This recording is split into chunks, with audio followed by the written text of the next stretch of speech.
Silakan aja. Kalau mereka mau jalur hukum silakan aja. Kita adu data, adu klarifikasi nggak apa-apa.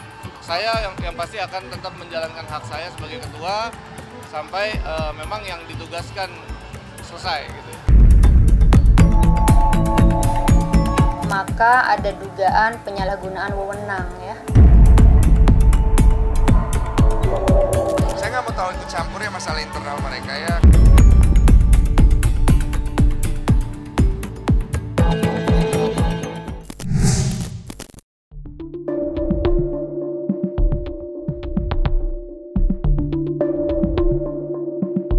Hubungan Novi dan Gary Julian sepertinya kini berada di persimpangan jalan. Bahkan tak segan keduanya saling serang di media sosial. Terlebih bagi kubu Novi yang belakangan ini gencar menyerang Gary terkait dugaan pengalihan uang yayasan senilai 100 juta rupiah yang tidak tahu dari mana asalnya, tetapi hanya dalam sehari uang donasi tersebut raib dari rekening yayasan. Menanggapi tudingan miring dari kubu Novi, Gary pun akhirnya angkat suara. Bagi Gary, apa yang dituduhkan kubu Novi tidak berdasar. Donasi 100 juta diketahui berasal dari Denny Sumargo yang diberikan untuk keperluan audit eksternal yayasan, sebagaimana aturan Kemensos. Dan Gary pun mengaku tidak perlu memberitahu mereka yang tidak duduk di kepengurusan yayasan, termasuk Novi yang sudah mundur dari posisinya sebagai ketua yayasan. Dalam klarifikasinya, Gary siap membela diri, bahkan hal yang baik buruk sekalipun, mengingat berhembus kabar jika pihak Novi akan menempuh jalur hukum atas kasus tersebut. Terkait pihak-pihak di luar badan pengurus, khususnya di luar bendahara, itu tidak saya berikan informasinya memang, karena memang sesuai ADART, ketika ketua yayasan berhubungan dengan keuangan, dia akan berkoordinasi dengan bendahara. Ketika ketua yayasan berhubungan dengan administrasi yayasan, dia akan berhubungan dengan sekretaris. Jadi di luar itu kita nggak infokan, karena itu bersifat kredensial ya. Itu adalah uang yang akan digunakan untuk audit akuntan publik. Sedangkan audit akuntan publik itu tidak pernah didiskusikan dan tidak pernah ada dokumen ke yayasan bahwa itu akan dilakukan oleh siapa, terus dokumen-dokumen apa saja yang diperlukan. Makanya kemudian teman-teman yayasan mengeluarkan permintaan klarifikasi itu, meminta agar data yang untuk diaudit ini mana, karena data yang keberangkatan Mas Gary itu hanya Mas Gary yang pegang. Jadi yayasan kemudian belum ada rapat, belum ada penyerahan terhadap dokumen-dokumen itu. Uang yang disampaikan oleh Mas Gary yang senilai 100 juta itu masuk ke yayasan, kemudian berpindah pada hari esoknya. Begitu. Jadi sama sekali belum ada rapat pengurus, rapat pembina maupun pengawas terhadap uang itu digunakan untuk apa. Itu yang pertama.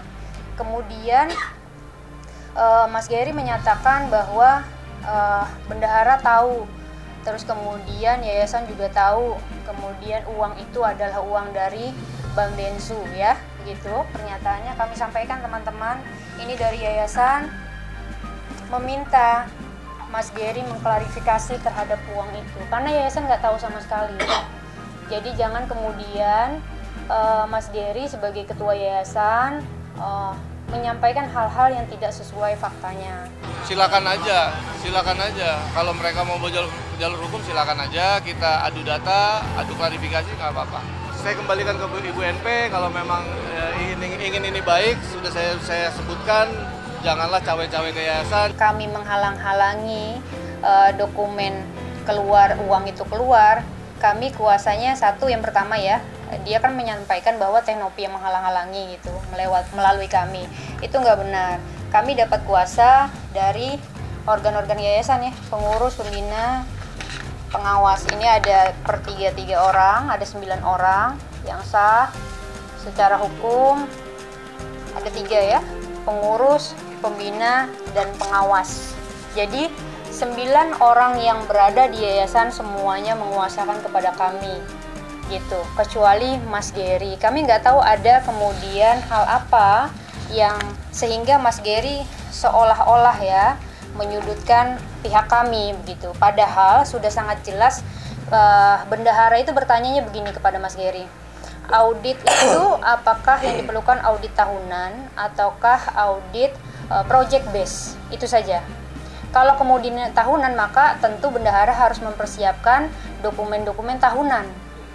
Tapi kalau project base saja, tentu bendahara hanya akan mempersiapkan project base saja, yaitu mulai adanya donasi sampai keluarnya gitu. Itu yang kemudian kenapa kok dipotong gitu, tidak kemudian disampaikan saja ke publik.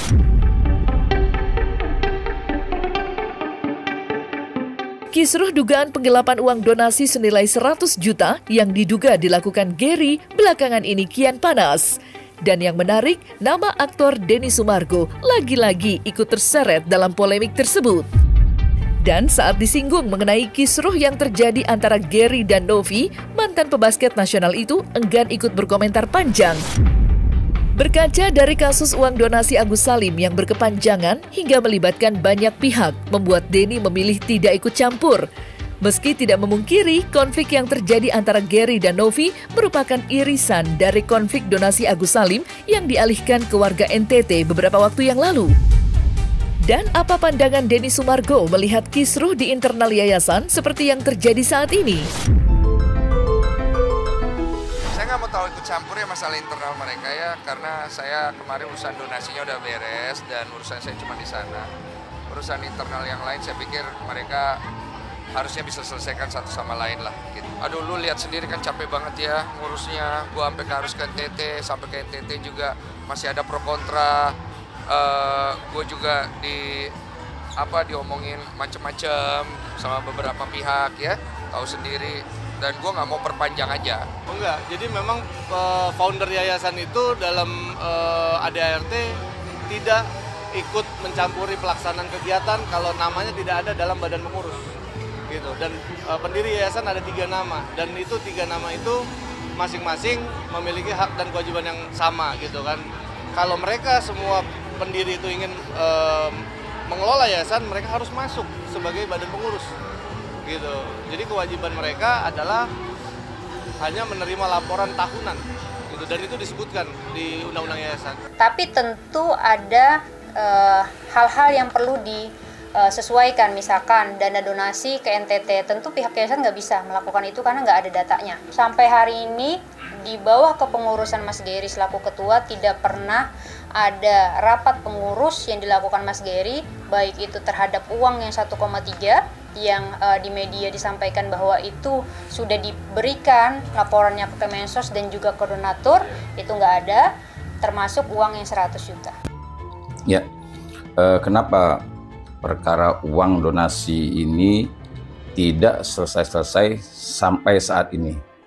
Bahkan perkaranya terlalu panjang dan terlalu melebar. Ini ya satu-satunya yang menyebabkan tidak ada kepastian hukum. Yang pertama karena ya dari pihak Agus ya, yang seharusnya dialah orang yang pertama yang harus melakukan upaya hukum.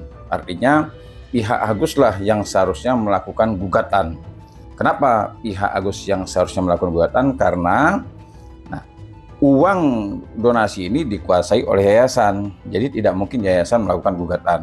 Nah, seharusnya idealnya pihak Agus saat uang itu dikuasai oleh yayasan, pihak Aguslah yang harus melakukan upaya-upaya hukum, baik itu laporan polisi maupun melakukan gugatan. Nah, sekarang sudah uang donasi tersebut sudah diberikan kepada NTT. Artinya ya ini sudah selesai, sudah close case ya. Jadi artinya sudah tidak perlu diributkan kembali. Kalau seandainya masih ada pihak-pihak yang merebutkan uang itu kembali, menurut saya sama seperti merebutkan telur busuk. Walaupun didapatkan tapi tidak ada manfaatnya.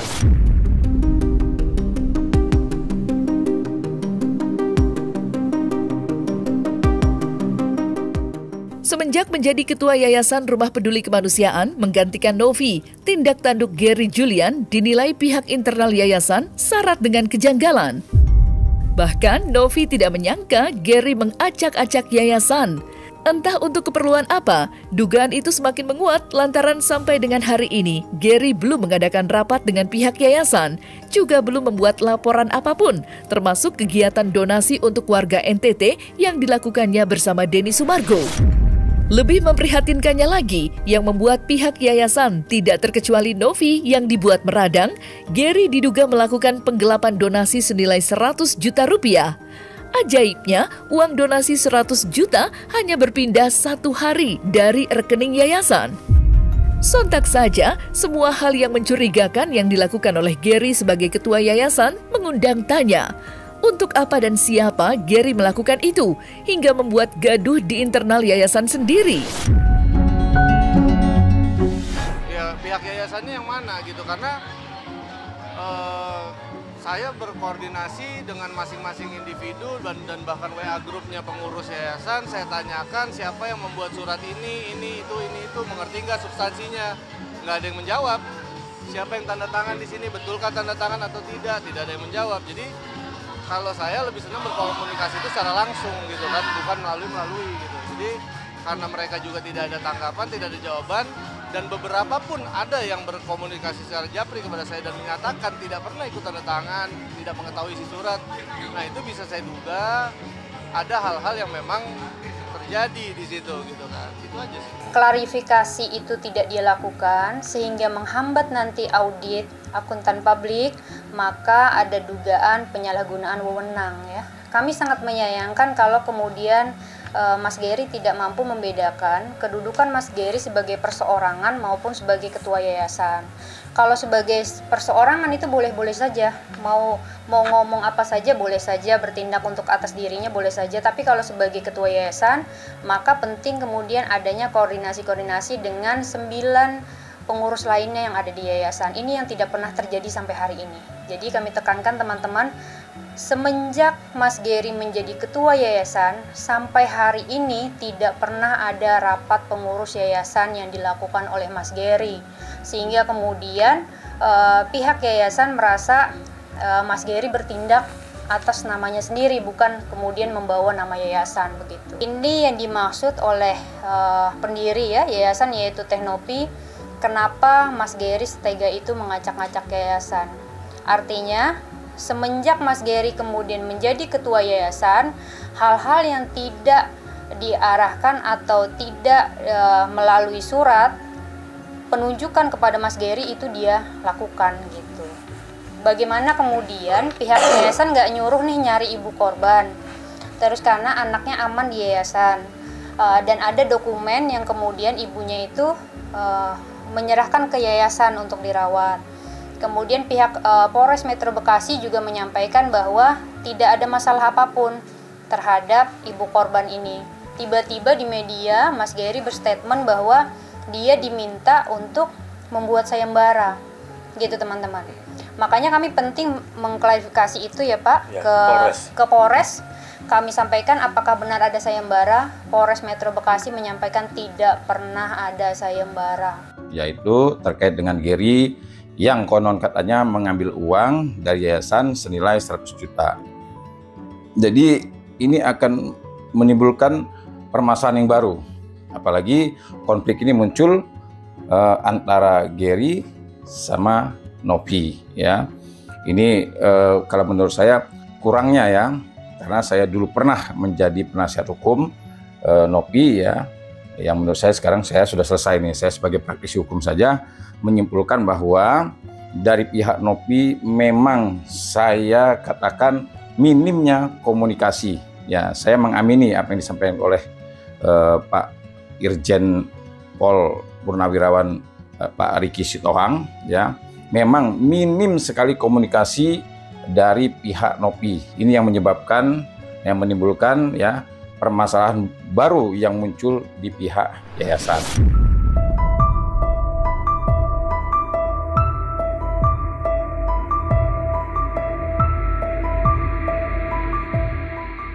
Nah, selesai sudah Cumi Lovers? Saksikan terus Cumi Camp In-Depth, kabar lengkap, mendalam, dan akurat dari narasumber terpercaya. Dan jangan lupa untuk like, subscribe, dan juga share channel YouTube Cumi Cumi.